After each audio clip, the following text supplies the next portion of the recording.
So, welcome to a Motocamp adventure moto vlog, I guess. I'm in a church parking lot. I'm going to be practicing some quick stops. It's the first day of my riding season.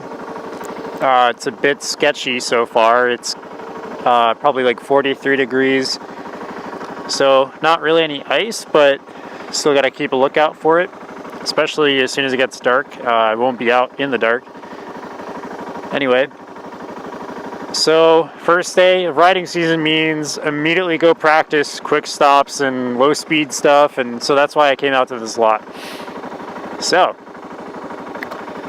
so I'm gonna go about 20 miles per hour, pick a spot, and start stopping at that spot, and see how fast I can stop without the ABS kicking in.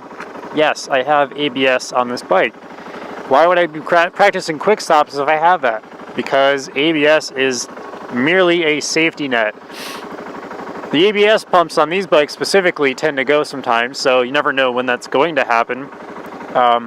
So it's nice to have it. It's definitely statistically a lot safer.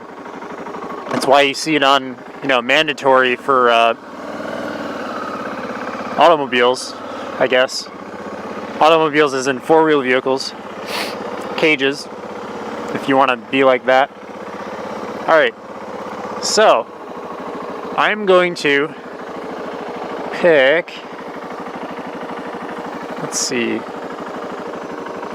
I'm going to pick right where those stairs start, and I'm going to get about 20 miles per hour, progressively squeezing the brake.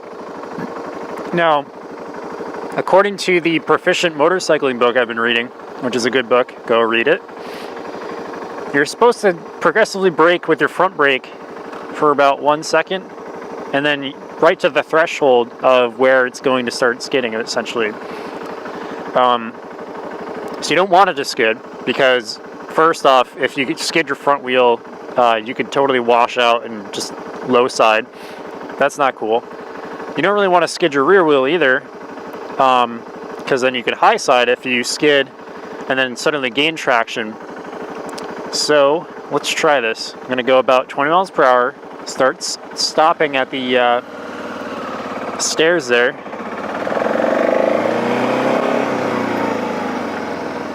Alright, cool. So I did, actually, maybe I did it really early. I don't know. That seemed way too easy.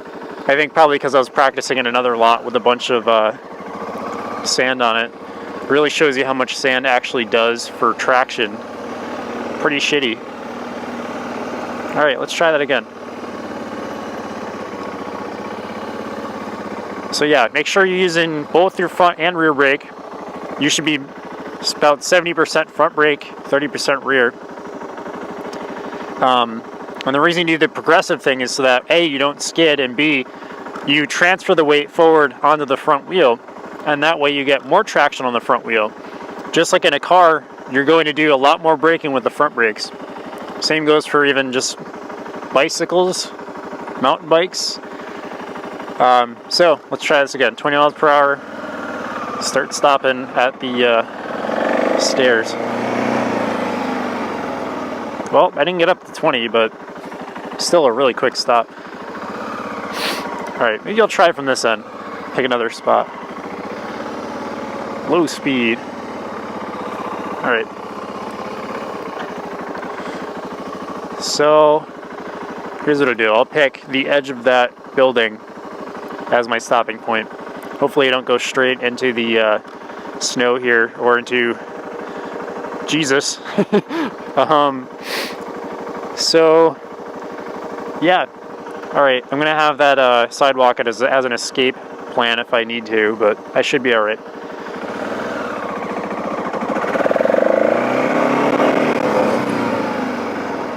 Cool. That wasn't too bad. Ooh, got a weird smell. Almost smells like oil burning. That's not good. Alright, now I'm going to practice my low speed turning. So I'm actually going to start was that?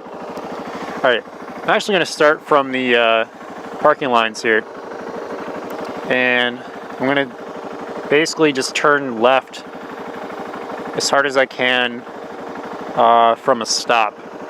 So let's try this. Wasn't bad. All right, so when you're turning low speed turns, you want to put your weight to the opposite side, but you want to lean the bike in towards where you're turning, just like a normal turn. So yeah, I mean, basically put more weight on one end, or on the opposite end you're turning. Turn the bars, but there's still a bit of counter steering too. And so it looks like I still got that. And you want to feather the clutch in and out and everything. You can use your back brake too, your rear brake, if you need to slow down a bit. Don't really press on your front brake, because then it's going to transfer the weight and then you're going to mess up. You might just fall right over. All right, let's try the right side.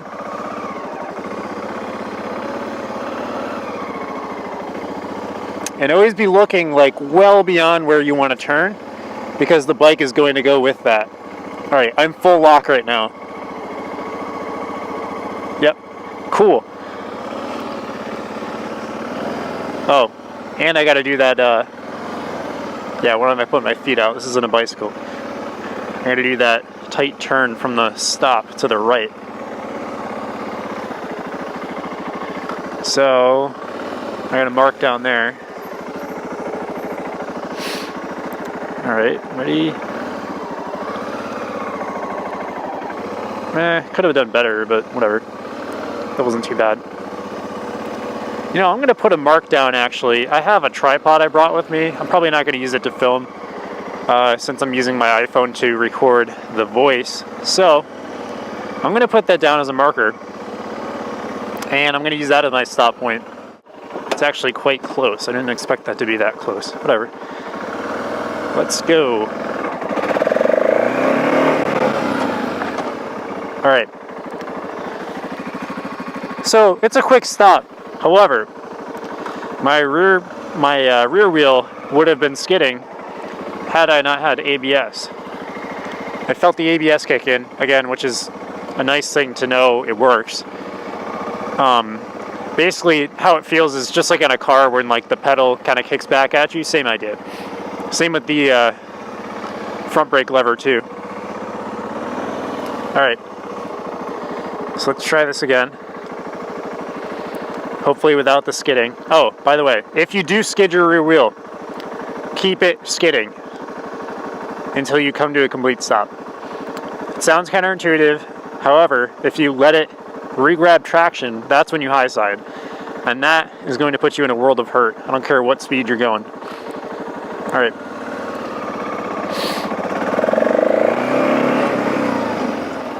Yeah, see, the thing is I'm putting too much rear brake on, I think. Yeah, that's exactly what it is. Too much rear brake, because I'm used to riding my quad around when I was younger. I had a quad and sold it before I was, I think, 17 maybe, to get my car, my Jeep. Anyway, when I rode that, the rear brake was obviously in the same spot, and I used to use a lot of rear brake, and I was dumb back then. So I got to break that habit. That's how long habits can stay with you. So I got to do more progressive front braking. Let's try that. Maybe I'll just try it. I won't even touch the rear brake. Let's do that. Get that into my system.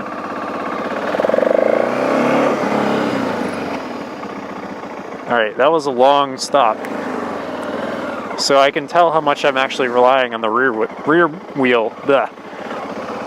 That's not good.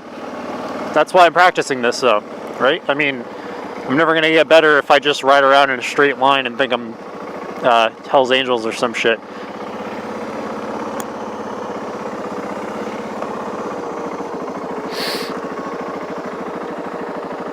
All right, let's try this again.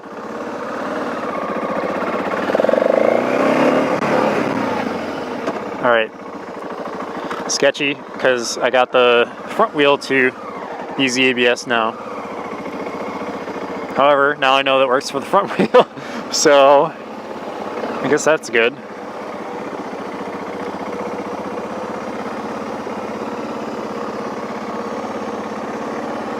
Anyway, I think I'm going to stop recording at this point because you get the idea. I'm doing the same thing over and over again. I showed you everything I'm going to be practicing today. It's nothing special.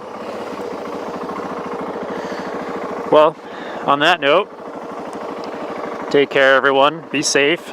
If your riding season just started, I would suggest doing exactly what I'm doing, is just going out and practicing some of this stuff before you really start going any distance. So yeah, thanks for joining me. And hopefully there's going to be a lot more moto vlogs. Yeah, moto vlogs.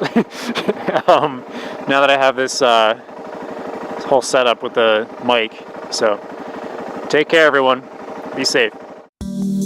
If you enjoyed the video and found it to be helpful, please click the like button and consider subscribing for similar videos along with gear reviews and adventure rides.